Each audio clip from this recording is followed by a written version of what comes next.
Sir अगर profit की बात करें तो आपको इससे कितना प्रॉफिट है? देखिए प्रॉफिट की भाई साहब बात करें तो इस लेवल से, इस छोटी चक्की से हमने काम शुरू किया था, बिल्कुल जीरो से शुरू किया था। और पिछले साल का जो हमारा टर्नओवर है वो 2 करोड़ प्लस का है। और अभी इसके बाद हमने ये छोटा प्लांट लगाया था। अब प्रोग्राम हमारा ये धान कटने के बाद इस सेशन से ये इस ज़मीन पे मिट्टी विट्टी डलवा भरत करवा के इसको डबल करने का प्रोग्राम है। और इस साल हम इसको डबल पर लेके जाएंगे। जय हिंद दोस्तों, मैं परवेश एक बार फिर से आप सभी का वेलकम करता हूं अपने YouTube channel Indian farming technology में। भाइयों आज हम पहुंचे हुए हैं सोनीपत के अंदर, जो कि हरियाणा के अंदर पड़ता है। यहाँ पे फीड कंपनी है जो पिग फार्मिंग की जो फीड है वो बनाती है। इस सर का जो फार्म है और साथ में इनका फीड कंपनी भी है। तो सर से हम बात करेंगे कैसे इनकी फीड अच्छी है, क्या क्या चीज़ें मिलाते हैं अपनी फीड में ताकि फीड ये बेहतर बना सकें। आइए दोस्तों मैं आपको अंदर से दिखाता हूँ। तो दोस्तों ये इनकी एंट्री है और यहाँ से एंट्री करते हैं। ये मिक्सचर है इनका और अंदर में दिखाऊंगा ये गोडाउन है पूरा। यहाँ पे जो है सारा जो मक्का ज्वार बाजरा जो भी इनके इंग्रेडिएंट्स हैं जो भी इसमें मिक्स होते हैं वो सब रखे हुए हैं।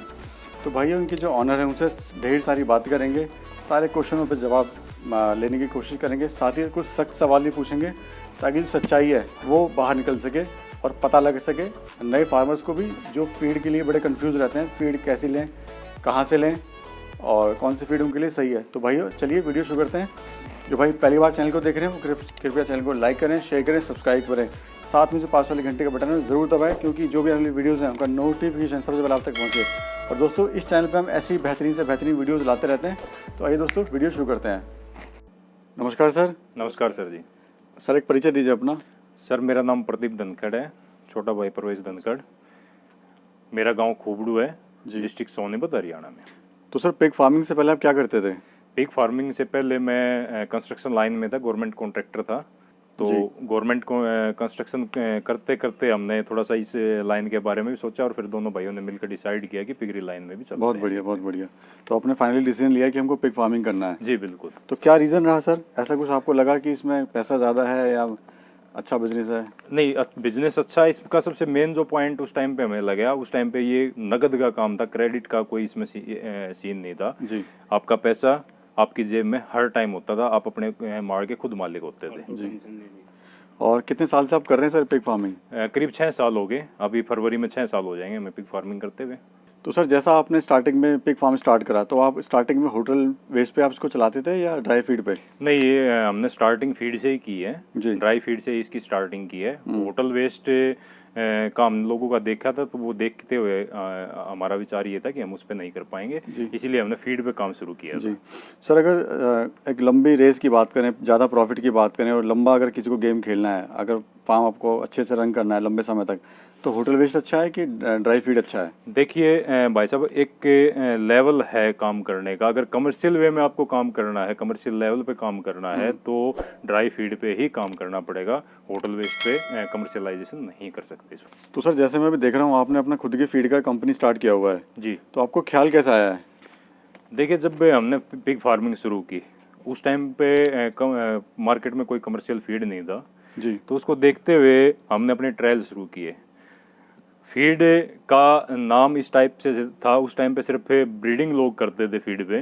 वो क्या कहते हैं आपका, ये जो चावल का वेस्ट होता है वो फीड के नाम पे यूज़ करते थे। जबकि फैटनर तैयार करने के लिए एक बैलेंस डाइट होना बहुत ज़रूरी है। तो हमने उस पर ट्रायल शुरू किया। उसको करते करते करीब हमने 3-3.5 साल तक उसके ट्रायल किए। उसके बाद जाके हम सेटिस्फाई हुए कि ड्राई फीड पे इस तरीके से फैटनर तैयार हो सकता है। मैं भी देखा सर, आप एक ट्रायल जो आप इन पे पोल्ट्री पे भी आप कर रहे हैं जी। तो एक बार सर देखते हैं। जी बिल्कुल, आइए मैं आपको दिखाता हूँ। जब पिगरी में हम फीड के ऊपर सक्सेस हो गए और फार्मिंग एक अच्छे लेवल पे हमारी चली गई, तो हमने एक इसमें थोड़ा सा नया काम करने का भी सोचा है। तो फीड का अच्छा रेस्पॉन्स देखते हुए हम पोल्ट्री के ऊपर भी ट्रायल लगा रहे हैं जी। तो ये ट्रायल का ये मेरा दूसरा बैच है। तो पहला बैच बहुत अच्छा रहा, उसमें काफ़ी सक्सेस मिली हमें। तो अब दूसरे बैच में भी इसका ट्रायल चला हुआ है। ये मैं आपको दिखाता हूँ, ये बर्ड्स हैं। इसको हमने पूरा का पूरा क्लाइमेट कंट्रोल टाइप का एनवायरनमेंट दिया। स्पेशल इसके लिए 2 कूलर लगाए हुए हैं। बाहर सोलर सिस्टम इसी के लिए लगा है, सिर्फ ट्रायल के लिए। उसके अलावा ये हमारे पास से हम पूरा इसका मेंटेन करते हैं पूरा डेली का वेट होता है, कितना वेट लिया, कितना क्या FCR आ रही, क्या खाया है, क्या फीड के रिजल्ट है, क्या क्या इसमें मेडिसिन चाहिए है। दूसरा मोर्टेलिटी परसेंटेज क्या है, किस तरीके कितनी मोर्टेलिटी हो रही है।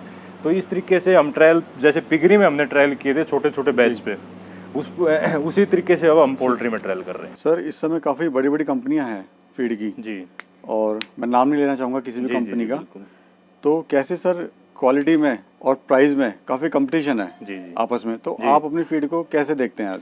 देखिए, कंपटीशन की अगर बात करते हैं तो मैं इतना कंपटीशन नहीं मानता हूँ, जी क्योंकि क्वालिटी वाइज मैं अपना बेस्ट दे रहा हूँ। और मेरी हमेशा रुचि यही रहेगी और आगे तक भी रहेगी कि मैं सबसे बेस्ट और बेस्ट दूँ। तो वहाँ मैं कंपटीशन नहीं मानता हूँ। जो रिजल्ट अच्छा देगा फार्मर को, वो ही इस कंपटीशन में जीत पाएगा।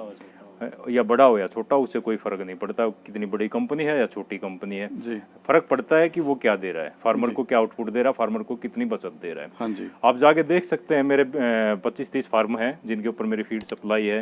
उन्होंने खुद बड़ी बड़ी कंपनियों के ट्रायल लगाए, साथ में हमारा ट्रायल लगाया है। अब हम सक्सेस हुए हैं उस ट्रायल में, हमारे अच्छे रिजल्ट आए, इसीलिए फार्मर खिला रहा है और हम उसकी पूरी हेल्प भी करते हैं हर तरीके से। ठीक है सर, वहाँ भी हम एक बार चलेंगे। जी और पहले सर अपना फीड रूम दिखाइए आप आइए अपना। आइए, मैं आपको दिखाता हूँ। देखिए, ये शुरू की मशीनरी है मेरी, जब मैंने फार्मिंग शुरू की थी। जी। तो ये चक्की है, हाँ जी इस छोटी सी चक्की से हमने काम शुरू किया था। तो इससे मक्का वगैरह की पिसाई करते थे, फिर हाथ से मिक्सिंग करते थे। उस तरीके से फीड बना बना ट्रायल कर करके हम इस लेवल पे पहुंचे हैं कि आज थोड़ा सा बड़ा काम कर लिया। और ग्राउंड लेवल से, जीरो से लेकर हर चीज़ की हमने स्टडी की है। हर चीज़ का हमारे पास से रिकॉर्ड है, ऑन पेपर रिकॉर्ड है कि हमने इस तरीके से काम किया, इस तरीके से फीड को बनाया। फीड को लैब में टेस्ट करना और एक्चुअल में फार्म के ऊपर टेस्ट करना, दोनों में बहुत फ़र्क होता है, दोनों में काफ़ी अंतर होता है। तो हमने तो लाइव अपना फीड अपने फार्म पे टेस्ट किया है, उसके बाद जो रिजल्ट आए वो ही लोगों के साथ शेयर किए हैं। तो सर ये कैसे कैसे फीड बनती है, थोड़ा सा आप इसका नमूना देखिए, ये हमारे पास अलग अलग इंग्रेडिएंट हैं।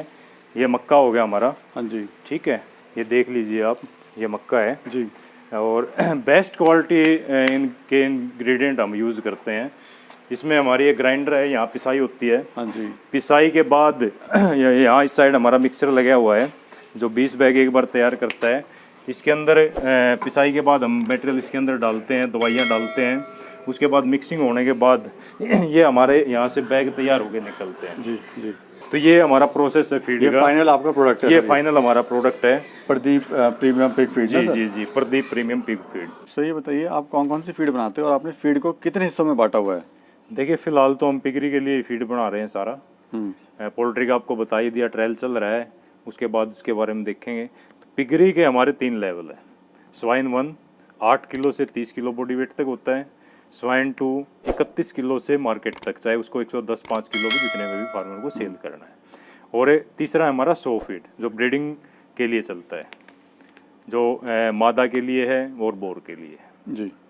ये 3 ही फीड है हमारे। दूसरा सर, जो कस्टमर होते हैं, जो ग्राहक होते हैं, वो बड़े उत्सुक होते हैं जानने के लिए कि उनका जो पिग है वो 0 से 100 kg कितने दिन में हो जाएगा, कितने की फीड खा लेगा। तो अगर आपकी फीड की बात करें तो कितने दिन में वो 0 से 100 kg का हो जाएगा? देखिए, 0 से 100 kg का एवरेज, अगर क्लाइमेट का अगर देखा जाए, एनवायरनमेंट का देखा जाए, टेम्परेचर का देखा जाए, तो हमारे फीड पे ऑल ओवर साल की एवरेज आती है 6.5 महीने की, 6.25 से 6.5 महीने की। जी। अब सर्दी में ये टाइम लेता है, मौसम थोड़ा सा ठंडा है तो 6 महीने का, ज़्यादा उमस का मौसम है, बारिश का मौसम है तो वहाँ लेता है 7 महीने का टाइम, 7 महीने से 4-5 दिन पहले का। तो ऑल ओवर पूरे साल की एवरेज आती है 6.5 महीने। जी। दूसरा सर ये बताइए आपकी जो फीड की क्या क्या खासियत है, ये दूसरे की फीड से कैसे अलग है? देखिए, खासियत की बात करते हैं तो हमारा जो फीड है टोटल वेज फीड है, प्लांट बेस्ड प्रोटीन और प्लांट बेस्ड, इसमें कार्बोहाइड्रेट के सोर्स और एनर्जी सोर्स हम यूज़ करते हैं। जी। तो इसमें कोई भी नॉन वेजिटेरियन टाइप का प्रोटीन हम सोर्स यूज़ नहीं करते, जैसे ब्लड मील हो गया, फिश मील हो गया, या आपका MBM हो गया। इस टाइप का नॉन वेजिटेरियन प्रोटीन सोर्स कोई भी यूज़ नहीं करते। तो ये इसीलिए हमारा फीड दूसरों से थोड़ा सा अलग है। जी। दूसरा सर ये बताइए, ये जो फीड आप बनाते हैं इसको टेस्ट आप कैसे करते हैं कि अब आपकी फीड रेडी है मार्केट में देने के लिए? कैसे आप पता लगाते हैं कि मेरी फीड अब तैयार है, जी, जो क्वालिटी आप चाह रहे हैं वो उसमें आ चुकी है? जी जी। देखिए, इसको तैयार करने के लिए सबसे पहले तो मैं आपको बात बता दूं, करीब करीब हमें 4 साल का वक्त लगा था। 4 साल तक हमने अपने फार्म पे ट्रायल किए हैं। ट्रायल करने के बाद हर चीज़ का डाटा हमारे पास है, उस डाटे के अकॉर्डिंग हमने फीड तैयार किया। जब हम खुद से श्योर हो गए कि इस चीज़ को अब मार्केट में दे देना चाहिए, कुछ से फार्मर भाई हमारे टच में थे, उनकी हमेशा से इच्छा रही थी प्रदीप भाई आप हमें फीड बना के दो, आपके जानवर बहुत अच्छे हैं, आप काफ़ी अच्छी प्रोग्रेस कर रहे हो। तो जब उसके बाद ही हमने इसको मार्केट में लॉन्च किया था, जब हम खुद अपने फार्म पे टेस्टिंग करने के बाद, अपने फार्म पे उसका पूरा रिजल्ट देखने के बाद हम खुद श्योर होते हैं, उसके बाद ही हम इसको मार्केट में। पहले आप अपने फार्म पे आपने जो टेस्ट किया संतुष्ट हुए, तभी आपने आगे जी इसको बिल्कुल लॉन्च किया। बिल्कुल बिल्कुल, जब हम खुद संतुष्ट हुए उसके बाद ही हमने लॉन्च किया। और आज भी हमारे फार्म पे हमेशा ट्रायल लगे होते हैं, आज भी हमने ट्रायल लगा रखे हैं अपने फार्म पे 3 से 4 टाइप के। तो वो जब ट्रायल सक्सेस हो जाएंगे, इससे हमारी कोशिश हमेशा रहती है कि अब इससे भी कुछ बेटर करने की हमारी कोशिश रहती है। सर अगर प्रॉफिट की बात करें तो आपको इससे कितना प्रॉफिट है? देखिए प्रॉफिट की भाई साहब बात करें तो इस लेवल से, इस छोटी चक्की से हमने काम शुरू किया था, बिल्कुल जीरो से शुरू किया था। और पिछले साल का जो हमारा टर्नओवर है वो 2 करोड़ प्लस का है। और अभी इसके बाद हमने ये छोटा प्लांट लगाया था। अब प्रोग्राम हमारा ये धान कटने के बाद इस सेशन से ये इस ज़मीन पे मिट्टी डलवा भरत करवा के इसको डबल करने का प्रोग्राम है, और इस साल हम इसको डबल पर लेके जाएंगे। बहुत बढ़िया सर, बहुत बढ़िया। तो सर फीड में कौन कौन से न्यूट्रिशंस डालते हैं ताकि आपकी जो फीड है वो बैलेंस होके मिले? देखिए न्यूट्रिशंस की बात है तो करीब 30 से 35 टाइप के न्यूट्रिशंस हम यूज़ करते हैं। हाँ जी। अलग अलग टाइप के प्रोडक्ट्स हैं, तक उसमें से ज़्यादातर प्रोडक्ट्स हमारे ऑर्गेनिक है, नेचुरल हैं। ट्रेस मिनरल जो हम यूज़ करते हैं हमारा ऑर्गेनिक है। विटामिन हम यूज़ करते हैं, अलग अलग यूज़ करते हैं। जो पिग की बॉडी को रिक्वायरमेंट है उसको हम बैलेंस करते हैं अलग अलग तरीके से, अलग अलग टाइप से। और मैं पहले भी जैसे आपको बता चुका हूँ कि टोटल मेरा फीड वेज फीड है। वेज फीड होने की वजह से इसकी आउटपुट भी बहुत अच्छी है, ज़्यादा है। लॉन्ग टर्म तक अगर ये फार्म पे यूज़ होता है तो इसके रिजल्ट बहुत अच्छे आते हैं जी। और फार्मर हमेशा प्रॉफिट में होता है इसमें जी। दूसरा सर, अगर कहीं से फ़ोन आता है बिहार से, उत्तराखंड से या केरल से, साउथ से, कहीं से भी जी, तो आप कैसे फीड अपने वहाँ पहुँचाएंगे? किसी को ट्रायल के बेस पे 100 किलो चाहिए, 50 किलो चाहिए, जी, तो कैसे आप वहाँ डिलीवर करा सकते हैं? ट्रांसपोर्ट के थ्रू हम भिजवा देंगे उसके एड्रेस पे। ट्रायल बेस पे ले हाँ, सकते ट्रायल हैं? बेस पे ले सकते हैं। अगर ज़्यादा क्वांटिटी चाहिए तो फार्म तक अवेलेबल करवा देंगे। सर एक बात और साथ साथ मैं इसमें कहना चाहूँगा, फार्मर भाइयों को थोड़ा सा इस तरफ और ध्यान देना चाहिए कि फार्मर, मैंने ये देखा है करीब काफ़ी सारे फार्मर हैं, परसेंटेज भी काफ़ी सारी हो जाती है उनकी, 70% है प्लस ही होगी उनसे। वो देखते हैं फीड के रेट से कंपेयर करते हैं कि महंगा सस्ता। पर मैं एक चीज़ बताना चाहूँगा फार्मर भाइयों को, अगर आपको महंगा सस्ता देखना है तो उसके रिजल्ट से महंगा सस्ता कीजिए, उसकी एफसीआर से उसको महंगा सस्ता देखिए। एक फीड आपको एफसीआर देता है 2 की, एक फीड आपको एफसीआर सस्ता होने के बाद एक फीड आपको एफसीआर देता है 3 की। तो जो 30 रुपये किलो का सस्ता फीड है वो 3 की एफसीआर देने के बाद 90 का हो गया, और जो 40 रुपये किलो का महंगा फीड है वो 2 की एफसीआर देने के बाद 80 रुपये का हो गया। तो सस्ता आपका 40 रुपये हुआ है। आपको ये देखना है पर केजी बॉडी वेट बनाने में आपका खर्चा क्या आ रहा है, वहाँ से आपको कैलकुलेट करना है कि महंगा और सस्ता क्या है। दूसरा, फीड लेते समय किसान भाई क्या बातों को ध्यान में रखें कि जो फीड ले रहे हैं वो सही है? फीड लेते समय देखो किसान भाइयों को मैं एक ही बात कहूँगा, पहले भी ये बात मैं कह चुका हूँ, प्रोटीन सोर्स जो आता है, प्रोटीन सोर्स फीड के अंदर एक आता है वेज सोर्स, एक आता है प्लांट बेस्ड वेज सोर्स, और एक आता है animal based, animal by product based non vegetarian source. तो आप उस टाइप फीड को यूज़ कीजिए जो वेज फीड है। नॉन वेजिटेरियन फीड यूज़ करने में लॉन्ग टर्म में अगर आपके फार्म पे चलेगा तो कहीं ना कहीं आपकी आउटपुट में, कहीं ना कहीं आपके फार्म में दिक्कत पैदा करेगा, कहीं ना कहीं वायरस की, कहीं ना कहीं बैक्टीरिया की वो दिक्कत पैदा करेगा। इसीलिए वेजिटेरियन फीड लेना चाहिए। दूसरा, उस फीड को देखने से आपको पता लगेगा, मैस फीड है तो उसमें आपको पता लग जाएगा किस टाइप का, स्मेल से पता लग जाएगा कि ये वेज है नॉन वेज है। सर आप क्या सलाह देना चाहते हो जो भाई पिग फार्म स्टार्ट करना चाहता है, करने की सोच रहा है? देखिए भाई साहब, सलाह की बात तो ये है कि वर्बली तो मैं कुछ नहीं कहना चाहूँगा, मैं आपको प्रैक्टिकली आपको एक विजिट करवाऊँगा फार्म की, दूसरे फार्म की, अपने की भी नहीं करवाता हूँ, किसी और फार्म की विजिट करवाता हूँ। वहाँ मैनेजमेंट से लेकर हर चीज़ को आपको प्रैक्टिकली मैं दिखाऊँगा कि इस तरीके से फार्मिंग होती है। हाँ तो भाइयों, जैसे कि आपको मैनेजमेंट के लिए वर्बली की बजाय प्रैक्टिकली मैं आपको फार्म दिखाता हूँ। आइए, ये हमारे मोनू भाई प्रकाश फार्म है जी। ये इनका ऑफिस है, यहाँ स्टोर रूम है। ये मोनू भाई हैं? मोनू भाई है, मोनू गुलिया जी जी। प्रकाश, सोनीपत डिस्ट्रिक्ट हरियाणा। जी। आइए मोनू भाई आप भी चलिए। मैनेजमेंट का जो सबसे पहला रूल है वो फार्म की डायरेक्शन, जी फार्म की हाइट और फार्म की चौड़ाई और लंबाई। आप के फार्म की डायरेक्शन हमेशा हमारे नॉर्थ इंडिया का जो पैटर्न है, नॉर्थ इंडिया के हिसाब से ईस्ट वेस्ट होनी चाहिए। पर मैंने काफ़ी सारे फार्म देखे जो नॉर्थ साउथ बना देते हैं, जिसमें काफ़ी लॉस होते हैं। अगर अच्छा प्रॉफिट लेना है तो ईस्ट वेस्ट फार्म को बनाइए।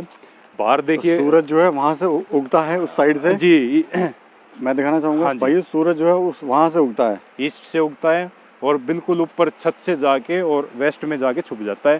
फार्म के अंदर धूप नहीं आती है। हाँ जी। ठीक है।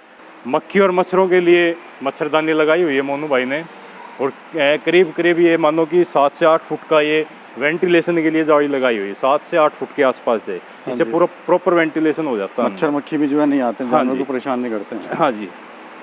सारा जो बाड़े बनाए हुए हैं सारे ग्रिल में बनाए हुए हैं। दीवार से छोड़ के थोड़ा सा इन्होंने काम किया हुआ है कि अगर बाहर से कोई बैक्टीरिया या कोई मतलब इस टाइप का वो आता है तो गैलरी तक ही सीमित रहेगा, मतलब धूप वगैरह आती है तो। पीने के पानी की टंकी भी फार्म के साइड के अंदर है, जिससे कि ये पानी गर्म नहीं होता और एक नॉर्मल पानी सूअर को मिलता है। अब देखो ये कितने आराम से लेटे हुए हैं, ऊपर पंखे चले हुए हैं। और किन बातों का ध्यान रखें फार्म देखिए मैनेजमेंट के ऊपर मैं आपको यहाँ फार्म पे विजिट करवाने के लिए लेके आया हूँ। हाँ सबसे मेन जो पॉइंट है मैनेजमेंट का वो है इस 2 से 2.5 महीने का जो ये टाइम है ना, ह्यूमिडिटी का, बारिश का मौसम, ये पूरे साल का प्रॉफिट खा जाता है अगर मैनेजमेंट सही नहीं है। तो इसको मैनेज करने के लिए सबसे पहले आपके फार्म में देखिए बड़े पंखे होने चाहिए। इससे क्या होता है, ह्यूमिडिटी कंट्रोल में रहती है और जानवर स्ट्रेस से फ्री होता है। हाँ। तो सबसे बड़ा मैनेजमेंट का पॉइंट है ह्यूमिडिटी को कंट्रोल करना। बारिश के जो मौसम है 2-2.5 महीने का, इस मौसम में एक तो एनिमल अपने फार्म में कम रखे जाएं, दूसरा अगर एनिमल रखना है तो उसके लिए स्पेस ज़्यादा हो और लाइट का प्रबंध करके बड़े बड़े पंखे लगाइए। उससे आपका आपके फार्म का जो आउटपुट है, प्रॉफिट है, वो बढ़ जाएगा। नहीं तो पूरे साल का जो प्रॉफिट है ये 2-2.5 महीने ख़त्म कर देता है। हाँ मोनू भाई, जो भी आप बोलेगा सच बोलिएगा। नहीं सर, सच तो सब कुछ आपके सामने है। हाँ जी। आप कब से कर रहे हैं फार्मिंग? ये मेरा जनवरी 2020 से स्टार्टिंग है। अच्छा अच्छा। और तब से 2 महीने फीड मैंने ड्यूज का खिलाया था। हाँ उसके बाद भाई प्रदीप का फीड चला हुआ है जी। मैंने एक बैच पहले निकाल भी दिया 125 जानवरों का, और ये दूसरा बैच करीबन 20-25 दिन के आसपास निकलने के लिए तैयार है। तो कैसा रिस्पॉन्स आपको आया इस फीड से? इनका रिस्पॉन्स बहुत ही अच्छा है जी। तो क्योंकि रिस्पॉन्स अच्छा है तभी तो हमने ड्यूज छोड़ के भाई जी के पास गए हैं। तो पहले क्यों रिस्पॉन्स नहीं आया और अब क्या रिस्पॉन्स आपको मिल रहा है? अब ये जानवर है सर 6 से 6.5 महीने से 6.5 महीने बीच में 100 kg का हो जाता है। ठीक है, इसलिए भाई का बहुत विश्वास लायक हैं। और हमने मार्गदर्शक भी एक भाई प्रदीप ही हैं मार्गदर्शक, क्योंकि एक नया फार्मर होता है उसके लिए बहुत सी कठिनाइयों का सामना करना पड़ता है।